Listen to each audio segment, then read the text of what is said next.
So class आज हम करेंगे क्वेश्चन नंबर 9।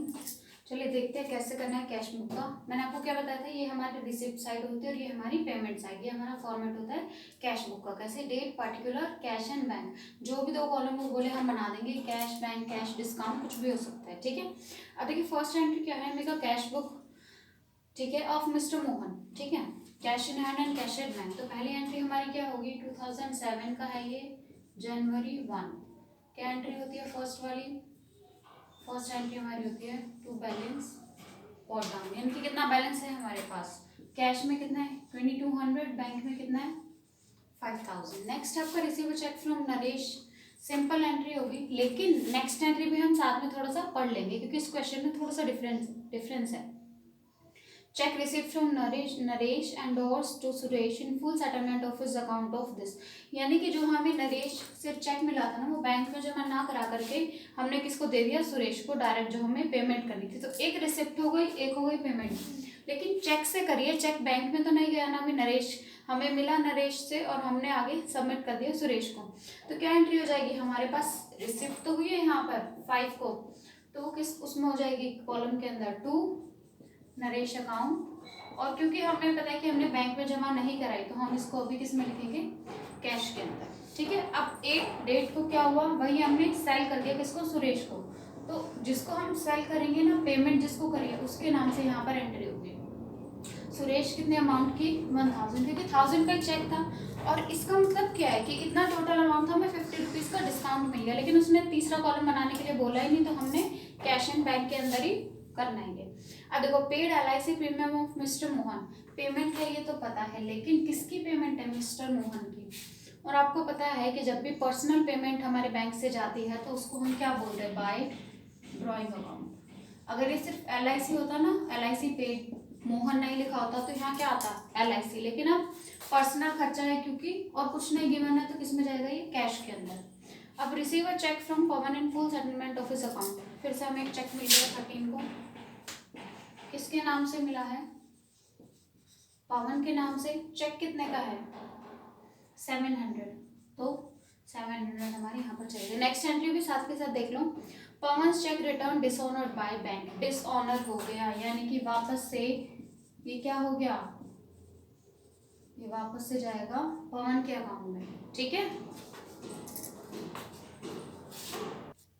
तो क्लास ये जो है हमारा बाय पवन अकाउंट करके आ जाएगा 700, वापस से उसके हम नाम पर लिख देंगे। ठीक है। अब नेक्स्ट हो गया हमारा, नेक्स्ट एंट्री देखें, डिसऑनर तक हो गई। अब 20 है, deposit into bank balance of cash in excess of 250।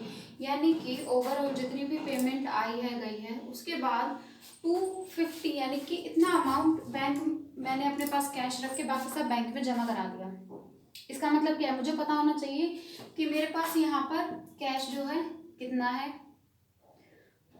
ओ बेटा मिनट, बेटा ये जो ये वाली एंट्री है ना, ये वाली यहाँ पर आएगी कैश में 1000 की, क्योंकि जो भी हमारे पास अमाउंट आएगा और जाएगा वो डायरेक्ट कैश से ही जाएगा, क्योंकि हम चेक को बैंक में नहीं भेजेंगे। ठीक है। तो ये एंट्रीज हो गई। अब इसके बाद हमें क्या करना है, हम पहले ना सिंपल वे में लेते हैं कि 250 रखने हैं और बाकी बैंक में जमा करा देने की। एक एंट्री और बचती है, कॉन्ट्रा एंट्री हम करेंगे। लेकिन उससे पहले क्या करेंगे, पहले हम चेक कर लेते हैं कि हमारे पास बैलेंस कितना बचा है ना। तो यहाँ पर कितना है 3200 और यहाँ पर 5700 रुपीज़ बचेंगे। यहाँ पर 1100 और यहाँ पर 700। इतना समझ आया। अब एक एंट्री और बचती है ना, क्या एंट्री बचती है कि 250 मैंने अपने पास रख के बाकी सब बैंक में जमा करा दिया। अब मेरे पास टोटल अमाउंट कितना है रिसिप्ट का, 3200 रुपये। उसमें से 1100 की तो मैं पेमेंट कर चुकी हूँ। मेरे पास कितना अमाउंट बचा 2100। अब उसमें से क्या कह रहा है कि 2100 मेरे पास अमाउंट बचा, उसमें से मैंने सो क्लास यहाँ पर देखो, हम क्या करेंगे, ऐड करके एक बार माइनस करेंगे। ठीक है। 3200 है हमारे पास। यहाँ तक तो आपको समझ आ गया होगा कि ये टोटल है। और अब हमने करनी है एक कॉन्ट्रा एंट्री। लास्ट वाला देखो, डिपॉजिटेड इनटू बैंक और एक्सेस ऑफ 250, यानी कि 250 रुपीज़ से ज़्यादा जितना भी हमारे पास बैलेंस बचेगा हम उसको क्या कर देंगे, बैंक में जमा करा देंगे। अब मैं चेक कर रही हूँ कि मेरे पास कितना है। देखो 3200 रुपीज़ मेरे पास है, लेकिन मैंने कुछ पेमेंट भी कर दी 1100 की।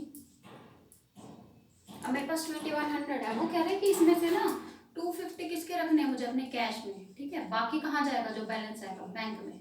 तो हम निकाल लेते हैं 10 माइनस 5 5, ठीक है। 10 माइनस, अब यहाँ से कैरी गया 10 माइनस 2 8 1850, तो यानी कि 1850 है वो हम बैंक में सबमिट कर देंगे।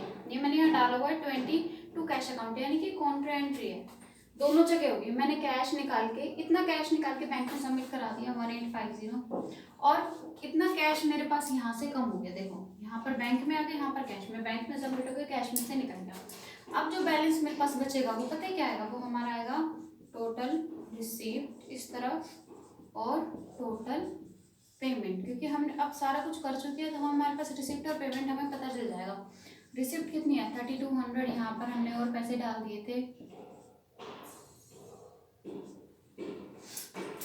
ठीक है। यहाँ पर देखो जरा टोटल हमारा कितना है, ये हमारे पास हो गया। अब देखो देखने से पता चला यहाँ ज्यादा है, यहाँ भी ज्यादा है, तो यानी कि कैरेट डाउन किधर आएगा, बस हमने एक एंट्री एक्स्ट्रा करी है इसके अंदर, ये वाली by balance carried down. Carried down में क्या होता है, नीचे ज्यादा वाला अमाउंट आता है 3200, तो 3200 7550, जरा माइनस कर लेंगे 3200 में से 2950। आप देखेंगे कि यहाँ पर ना हमारा 250 बचेगा, 10 माइनस 5 5 2, यानी कि कितना होगा कैरेट डाउन 250, और बैलेंस जमा करने के बाद बैंक में हमारा कितना बढ़ गया 700 माइनस कर दो 6850, यानी कि हमारे पास कैश कितना बचा 250 और हमारा बैंक बचा है 6850। आई होप ये समझ आ गया होगा आप लोगों को। ओके, क्वेश्चन हो गया आपका कंप्लीट।